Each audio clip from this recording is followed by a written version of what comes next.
امام اعظم ابو حنیفہ رحمۃ اللہ تعالی علیہ کے پاس ایک دہریہ، اس زمانے کے بھی جو ایتھسٹ ہوتے ہیں، ایتھسٹ سمجھتے ہیں، ایک نیا یہ چلا ہوا، نیا نہیں ہے پرانے ہی ہیں، نام نیا لگتا ہے، ملحد ہیں یہ، ایتھیزم۔ بہت سارے لوگ وہ اپنے دین، اپنا ریلیجین کے جگہ پر یہ لکھتے ہیں، آپ دیکھ لینا ان کو، ایتھیزم۔ آپ مسلم لکھتے ہیں، کچھ لوگ ہندوازم لکھتے ہیں، کچھ لوگ کرسچینٹی کہتے ہیں، کچھ جیوز ہوتے ہیں، لیکن کچھ ہیں جو ایتھیزم، ایتھسٹ ہیں۔ ایتھسٹ کا مطلب کوئی خدا نہیں، کوئی دین نہیں، کوئی مذہب نہیں۔ یہ بیچارے آوارہ لوگ ہیں، یہ لاوارث لوگ ہیں جو اس طرح سے کہہ رہے ہیں۔ اب ان کی بات میں آپ کو بتاؤں، ایتھیزم، اس طرح کا ایک ایتھسٹ امام اعظم ابو حنیفہ کے پاس آیا، اس نے کہا خدا ہے؟ تم بار بار خدا کی بات کرتے ہو، مجھے تو نہیں لگتا، کوئی نہیں ہے، اگر ہے تو دکھتا کیوں نہیں؟ بہت ساری چیزیں ہیں ایسی، آپ نے سمجھایا، جو دکھتی نہیں لیکن ہے، بہت ساری چیزیں ہیں۔ اس نے کہا ایسی کوئی چیز نہیں ہے جو ہے اور دکھتی نہیں۔ آپ نے اس کو ایک تماچا لگایا، ڈھیلا اٹھا کر کے مار دیا۔ اس نے کہا میں سوال کیا، تم نے مار دیا۔ کہا کیا ہوا مارا؟ کہا درد ہو رہا ہے۔ کہاں ہے درد؟ ہو رہا ہے، دکھتا نہیں ہے لیکن احساس ہے۔ بہت ساری چیزیں ایسی ہیں جو دکھتی نہیں ہے لیکن ہے، ان کا وجود ہے۔ بہرحال آپ نے اس کو جواب کیا دیا؟ کہا سنو، میرے ساتھ آج ایک بڑا عجیب واقعہ پیش آیا۔ میں سمندر کے کنارے گیا تھا، میں نے دیکھا ایک کشتی کو، اور وہ کشتی کی تعجب خیز بات یہ تھی کہ وہ اکیلے چل رہی ہے، کوئی نہیں چلا رہا، سامان خود سے وہ لاد لیتی ہے اپنے اوپر اور چل پڑتی ہے سیدھے راستے پر، پھر تھوڑی دیر کے بعد ساحل پر آتی ہے اور اپنا سامان خود ہی اتارتی ہے، پھر جیسے ہی وقت ہوتا ہے پھر چل پڑتی ہے۔ کوئی کشتی بان نہیں، کوئی ملا نہیں، کوئی کیپٹن نہیں اس کے اندر، سواری بھی نہیں، خود سے سب چل رہی ہے۔ یہ اس دور میں امام اعظم کہہ رہے ہیں جب الیکٹرانک دور نہیں تھا۔ آج کے لوگ ہو سکتا ہے یقین کر لیں الیکٹرانک کشتی ہوگی، ہو سکتا ہے کوئی اس کو الیکٹرانک مشین چلا رہی ہوگی، ایسا نہیں ہے۔ اس زمانے میں کوئی اس چیز کی ایجاد نہیں تھی۔ اس نے کہا کیا پاگل پن کی باتیں کر رہے ہو، کس کو بنا رہے ہو تم؟ کیا ایسی کوئی کشتی ہے جو خود سے سامان بھی اتارتی ہے اور چڑھا بھی لیتی ہے اور چلنے بھی لگ جاتی ہے؟ امام اعظم ابو حنیفہ رحمۃ اللہ علیہ نے فرمایا اتنا تیرا دماغ چلتا ہے کہ کوئی کشتی سمندر پر بغیر چلانے والے کے نہیں چلتی۔ یہ پورے دن اور رات کا نظام اور لوگوں کی موت و حیات کا نظام، زمین سے پودوں کو نکالنے کا نظام، برابر وقت پہ موسم کے آنے کا نظام بغیر کسی کے چلائے کیسے چل سکتا ہے؟ کبھی اس میں تاخیر تم نے دیکھی؟ کبھی تم نے یہ دیکھا کہ رات ہوئی ہی نہیں؟ کبھی تم نے دیکھا کہ دن ہوا ہی نہیں؟ وہ اپنے وقتوں پر ساری چیزیں چلا رہا ہے۔ عزیزان گرامی، ان تمام چیزوں میں ایک نشانی ہے اس کے وجود کی۔ اسی لیے اللہ رب العزت نے سورہ اخلاص میں یوں فرمایا قل هو اللہ احد، اے محبوب آپ فرما دے وہ اللہ ایک ہے۔ اب ایک ہونے کی نشانیاں بھی بہت ہیں، ایک ہونے کی نشانیاں بھی بہت ہیں۔ ہم بچپن میں پڑھتے تھے، ہمارے پاس ایک ہمارے والد کتاب پڑھاتے تھے، اس میں ایک سوال ایک بوڑھی عورت سے کسی نے کیا تھا کہ بڑی بھی تم نے اللہ کو ایک مانا ہے؟ کہا ہاں بالکل۔ وہ چرخہ سیلتی تھی، چرخہ جس میں کپڑے سلے جاتے ہیں۔ مولوی صاحب نے پوچھا کیا دلیل ہے کہ کوئی نظام کو چلا رہا ہے، کوئی ہے خدا؟ اس نے کہا میری مشین یہ سب سے بڑی دلیل ہے میرے لیے۔ کہا کیسے؟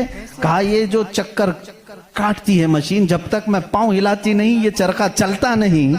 یہ نظام شمسی پورا بغیر کسی کے چلائے کیسے نہیں چلتا؟ کہا اچھا ٹھیک ہے، بڑی عقل مند عورت ہے، مشین کو ہی اللہ کی نشانی سمجھ لیا تو نے۔ اس عورت سے انہوں نے دوسرا سوال کیا، اچھا چلو ٹھیک ہے کوئی تو ہے چلانے والا، یہ کیوں کہتی ہو کہ وہ ایک ہی ہے؟ کہا چلو ٹھیک ہے اس کی بھی نشانی میری یہ مشین ہے، اس کی نشانی بھی میری یہ مشین ہے۔ کہا کیسے؟ کہا چلو میں ادھر سے چلاتی ہوں تو ادھر سے چلا، بیٹھ جا میرے سامنے، میں ادھر سے چلاتی ہوں تو ادھر سے چلا، پھر دیکھتے ہیں کپڑے کی حالت کیا ہوتی ہے۔ کپڑا جو ہے ہو سکتا ہے لیڈیز کی بجائے جینز کا ہو جائے، جینز کی بجائے لیڈیز کا ہو جائے، کچھ کا کچھ بن جائے۔ کیوں؟ انہوں نے کہا بات تو صحیح ہے۔ اس بوڑھی عورت نے کہا میں نے اپنے چرخے سے ہی یہ دین سیکھا کہ اگر کائنات میں ایک کے بجائے دوسرا ہوتا تو جھگڑے ہو جاتے. ایک خدا کہتا میں بارش برساؤں گا, دوسرا کہتا نہیں میں دھوپ ڈالوں گا, تیسرا کہتا نہیں میں ٹھنڈی لاؤں گا. ان کے جھگڑوں میں پھر کائنات کا نظام درہم برہم ہو جاتا. لیکن نظام برابر چل رہا ہے. اس بات کی دلالت ہے کہ چلانے والے دو نہیں ایک ہی ہیں. تو نہیں ہے, ایک ہی ہے. اگر دو ہوتے, اسی کو اللہ نے قرآن میں فرمایا لو کان فیہما آلہۃ الا اللہ لفسدتا. اگر زمین و آسمان میں دو خدا ہوتے اللہ کے علاوہ, رب فرما رہا ہے ضرور اس میں فساد ہو جاتا, ضرور فساد ہو جاتا. اس لیے کہ ایک جو عقل سے ہمارے درمیان ہم نے دیکھا ہے جو چلا سکتا ہے, وہ دو لوگ نہیں چلاتے. دو لوگوں کی ذہنیت الگ ہو جاتی. اب اس کو فلسفے میں آئیں گے, جس کو فلسفی کہتے ہیں. یہ بھی ایک علم ہے. فلسفی لوگوں کے دماغ کے اعتبار سے بھی ہم نے اس کو ثابت کیا. اگر دو ہیں, پہلی بات آپ کے دماغ میں یہ ہونا چاہیے کہ خدا وہ ہے جو کسی کا محتاج نہیں. اتنی بات تسلیم کرتے ہو, جو کسی کا محتاج نہیں. جب یہ فارمولہ تمہارے دماغ میں ہے تو آپ دو کو لے کر کے آؤ. دو کو لاؤ گے تو دونوں کا دماغ ایک ساتھ نہیں چلے گا. یا تو پھر مشورے سے چلیں گے. مشورہ کرے گا تو ایک دوسرے کا محتاج ہوگا, اور جو محتاج ہوگا وہ خدا نہیں ہوگا. مثال کے طور پر دونوں بیٹھے ہیں, چلو آج میٹنگ کرتے ہیں, کل بارش کریں گے. تو ظاہر سی بات ہے ایک نے دوسرے کو پوچھا تو پہلا والا دوسرے کا محتاج ہوا کہ نہیں. اب خدا کے بارے میں ہمارا تصور یہ ہے وہ اپنے کاموں میں کسی کی شراکت نہیں چاہتا, کوئی شریک نہیں ہے اس کا. اب اگر شریک ہو گیا تو اس کی فضیلت کہاں ہے؟ ایک ہونے میں جو فضیلت ہے وہ دو میں ہے نہیں. ایک ہونے میں جو فضیلت ہے وہ دو میں ہے نہیں. اسی لیے ہم لاکھوں کروڑوں کے سامنے سر جھکانے والوں سے کہتے ہیں مان لو ایک ہی کو تسلیم کرو. اس لیے کہ جتنے ادیان ہیں دنیا میں تقریباً سب کے ہاں ایک تصور ہے خدا کا تصور. ایتھیزم کو چھوڑ کر کے میں باقی سب کی بات کروں, ہندوؤں کے نظریات میں بھی خدا کا تصور ہے, کوئی تو ہے, ایک بھگوان کے کچھ بھی نام لیں. عیسائیوں کے مذہب میں یہی ہمارے رب ذوالجلال کا تصور ہے, خدا کا وہ بھی یقین کرتے ہیں.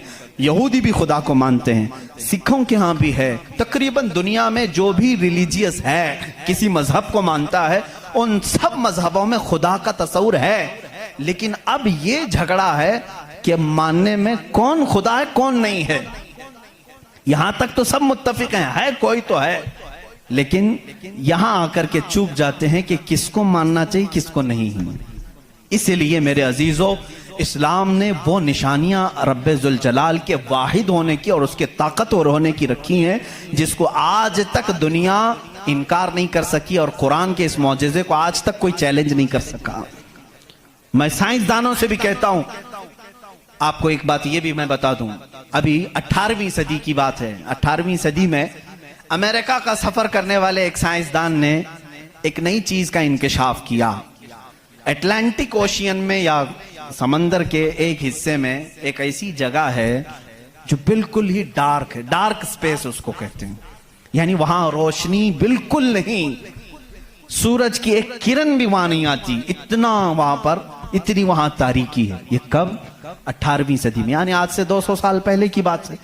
اس نے انکشاف کیا, دنیا کو بتایا میں نے ایک ایسی جگہ دیکھی, بہت ہی ڈارک ہے, بہت اندھیرا ہے.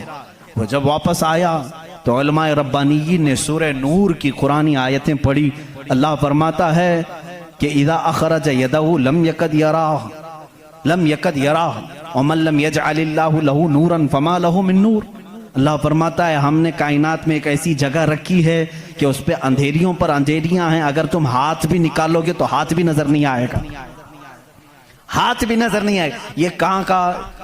یہ علم البحر جس کو کہتے ہیں, سمندروں کا علم رکھنے والا جو پوری زندگی سمندروں کی کھوج میں لگا دیا, وہ لا کر کے بتایا. اس نے سوچا میں بہت بڑا تیر مارا ہوں, لیکن جب بتایا قرآن پڑھنے والوں نے کہ یہ تو قرآن میں ہے, اللہ فرما رہا ہے ایک ڈارک سپیس ہے کائنات میں جہاں تم ہاتھ بھی نکالو گے تو نہیں نظر آئے گا, اتنا ڈارک ہے.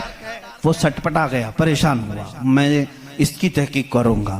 یہ قرآن میں آئی کیسے بات؟ سب سے پہلا دنیا کا میں انکشاف کرنے والا ہوں، میں اس کو سب کو بتانے والا پہلا فرسٹ آدمی میں ہوں. یہ پہلے سے کہاں سے آ گئی قرآن؟ پھر وہی دو باتیں میں بتاتا ہوں میرے عزیزو. اس کو بھی یہی جھٹکا لگا کہ یہ قرآن اس زمانے میں نازل ہوا جب سائنس کا وجود نہیں تھا، اور اس پر نازل ہوا جس کو دنیا میں کسی نے سکھایا نہیں تھا.